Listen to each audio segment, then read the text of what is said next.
Mungkin di antara kalian pernah ingin membeli suatu buku, hanya saja karena harga buku aslinya yang mahal, kalian malah tergiur untuk membeli buku yang sama dengan harga yang lebih murah. Namun, ternyata buku yang kalian beli adalah sebuah buku bajakan. Meskipun hal tersebut terdengar sepele, tanpa sadar kalian telah merebut hak dari para penulis yang berdarah-darah membuat buku tersebut serta orang-orang yang bekerja dalam proses penerbitan buku tersebut secara keseluruhan. Tapi justru, uang yang harusnya mengalir ke mereka malah pergi ke para oknum pembajak buku yang secara bebas memperjualbelikan buku bajakan. Seakan semua kerja keras para penulis tidak dihargai, ibaratkan maling di dunia literasi. Kelihatan sepele, tapi efeknya bisa jangka panjang dan merusak literasi di Indonesia. Pastinya kalian tidak ingin menjadi seseorang yang merebut hak dari para penulis karena membeli buku bajakan.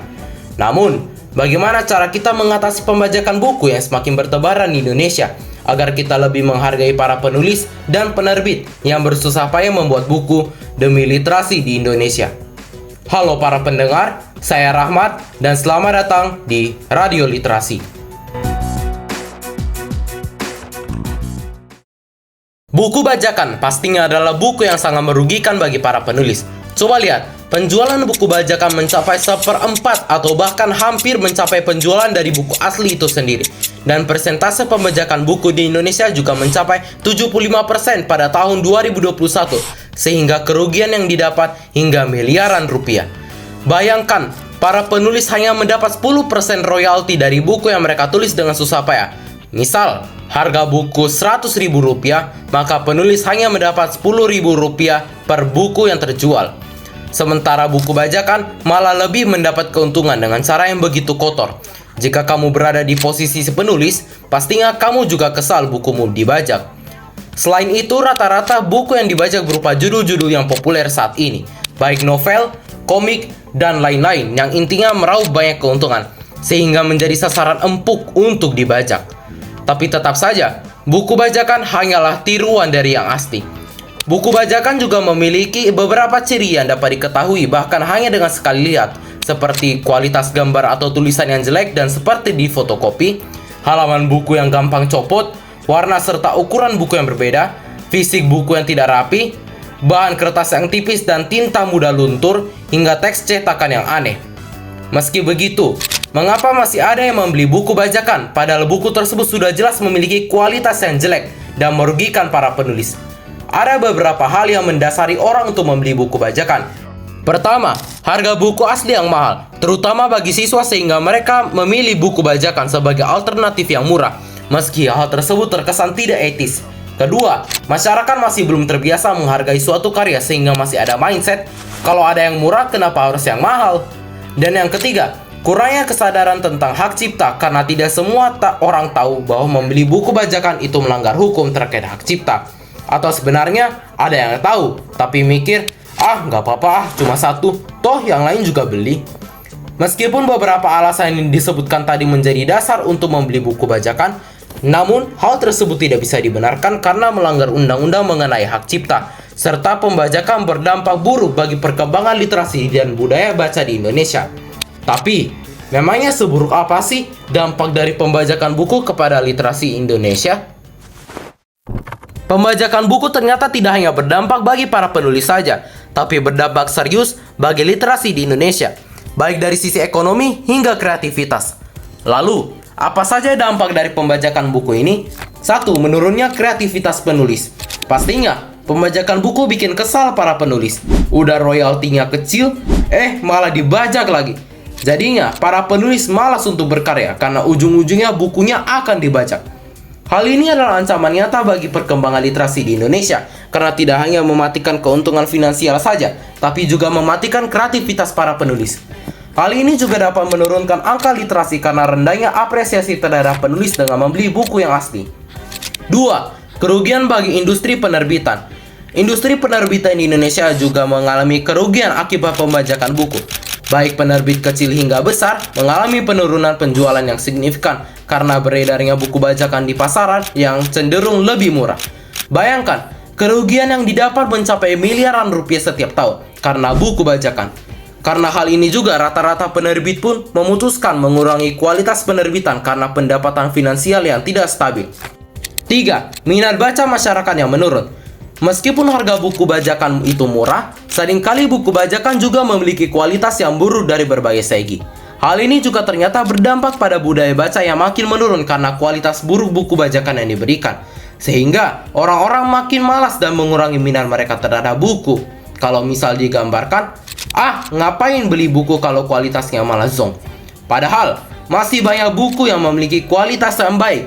Hanya saja karena buku bajakan yang banyak beredar di pasaran, orang-orang jadi ragu untuk membeli buku karena tidak tahu bagaimana kualitas yang diberikan. Apakah kualitas terbaik atau justru malah kualitas bajakan? Dan yang keempat, menurunnya keragaman buku. Hal ini berhubungan dengan dampak kedua yang dimana akibat berkurangnya pendapatan karena pembajakan, penerbit jadinya lebih selektif dalam memilih naskah untuk diterbitkan dan cenderung mengikuti genre yang sedang populer saat itu. Istilahnya, main aman lah. Hal ini mengakibatkan berkurangnya keragaman buku karena penerbit yang tidak ingin mengambil resiko dalam mengambil naskah yang dirasa tidak cukup kuat dalam pasar. Padahal, bisa saja berpotensi untuk laku di pasaran. Dari keempat dampak tersebut, ternyata dampak pembajakan buku cukup serius terhadap perkembangan literasi di Indonesia. Bahkan, jika kita tidak atasi, bisa-bisa hal ini dapat menyebabkan stagnansi dalam dunia literasi di Indonesia. Meski begitu, masih ada solusi bagi kita untuk mencegah pembajakan buku di Indonesia. Walaupun kita tidak bisa menumpas sepenuhnya buku bajakan, tapi setidaknya kita bisa menghambat atau dapat membuat rugi oknum penjual buku bajakan. Lalu, apa saja yang bisa kita lakukan? Maraknya buku bajakan dapat kita atasi dengan berbagai solusi juga. Dan dari solusi itu juga, kita jadi menghargai kerja keras para penulis serta penerbit dalam membuat buku. Lalu, apa saja solusi yang dapat kita lakukan terhadap pembajakan buku di Indonesia? 1. Belilah buku asli. Membeli buku asli adalah bentuk apresiasi kita kepada para penulis yang telah bekerja keras membuat suatu karya. Meskipun buku yang ingin dibeli itu agak mahal, tapi jika isi serta kualitas dari buku tersebut sebanding dengan harganya, mungkin tidak apa merogoh uang untuk sebuah buku. Dan pastinya, belilah buku di toko buku yang terpercaya di Indonesia. Contohnya Gramedia. Tidak mungkin toko buku sebesar Gramedia akan menjual buku bajakan yang kualitasnya benar-benar buruk. 2. Gunakan toko online serta promonya. Di masa sekarang ini, membeli buku sekarang tidak wajib langsung mendatangi toko secara langsung, tapi bisa membeli lewat online. Rata-rata toko buku yang terpercaya juga telah membuka toko online mereka di berbagai e-commerce, dibarengi juga dengan berbagai promo serta flash sale yang ada. Jadi, buku yang agak mahal bisa jadi lebih murah. Selain itu, ada juga beberapa toko yang menjual paket bundle. Misal, 3 novel dengan penulis yang sama. Hal ini bisa menjadi alternatif yang lebih murah lagi. Tapi ingat, cek lagi harganya. Kalau harganya sudah kelewat murah, patut dicurigai apakah buku tersebut bajakan atau tidak.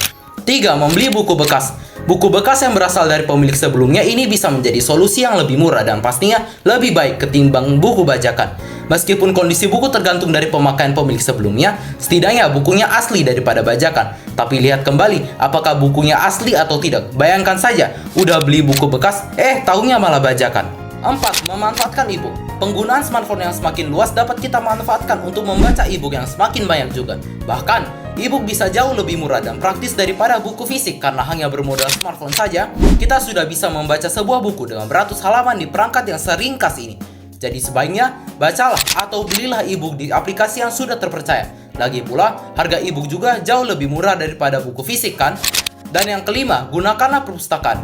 Perpustakaan dapat mengurangi maraknya buku bajakan karena menyediakan akses legal dan gratis ke berbagai buku bagi masyarakat, terutama bagi mereka yang tidak mampu membeli buku asli. Dengan meminjam buku dari perpustakaan, kebutuhan membaca tetap terpenuhi tanpa harus mencari versi bajakan. Dengan menjadi alternatif yang sah dan mudah dijangkau, perpustakaan dapat menjadi solusi untuk menekan permintaan terhadap buku bajakan. Dari berbagai solusi yang ada, ternyata banyak jalan bagi kita untuk menikmati buku dengan kualitas terbaik dengan harga yang bisa lebih murah. Dengan membeli dan menikmati buku asli saja, kita sudah dapat mengurangi maraknya buku bajakan dan menghargai para penulis serta penerbit yang ada. Pembajakan buku merugikan penulis, penerbit, dan menghambat literasi. Meski lebih murah, buku bajakan ilegal dan berkualitas buruk. Meski begitu, ada cara legal dan terjangkau seperti membeli buku asli, e-book resmi, atau meminjam di perpustakaan. Jadi dengan solusi tersebut, kita dapat menghargai mereka yang berkontribusi demi kemajuan literasi Indonesia. Jadi para pendengar, kalian masih baca buku bajakan atau sudah beralih ke buku yang asli? Tulis pendapatmu di kolom komentar. Sekali lagi saya Rahma dari Radio Literasi, izin pamit undur diri.